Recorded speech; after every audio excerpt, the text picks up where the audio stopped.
If you're trying to reset a security question on Yahoo Mail, there's an important update you should know right away. Yahoo has mostly removed security questions for security reasons, so in most cases, you won't be able to reset or use them the way older accounts used to. Instead, Yahoo now recommends using a phone number or recovery email for account recovery. In this video, I'll show you the current method to update your recovery options so you can keep your Yahoo account secure and accessible. If this tutorial helps, please hit the like button and subscribe for more quick and useful tech guides. Let's jump in.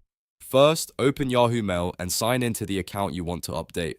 Once you're in, look for your account profile or settings area, then go to Manage Your Account. This is where Yahoo keeps your account and security settings. After that, click Security. On the security page, you'll find the recovery tools Yahoo currently allows you to manage. If you were looking for a security question section, you may notice it's no longer available. That's normal. Yahoo has shifted away from security questions because they can be easier to guess or compromise. Instead, you should focus on adding or updating your phone number and recovery email address. These are the methods Yahoo now uses to help verify your identity if you ever get locked out. To update your recovery information, select the option to add or edit your phone number. Enter a number you can reliably access, then follow the prompts to verify it. After that, add a recovery email if one is not already connected. Make sure it's an email address you actively use, because Yahoo may send verification codes or account recovery instructions there. Take a moment to review everything carefully. Double check that your phone number is correct, your recovery email is active, and your security settings are saved.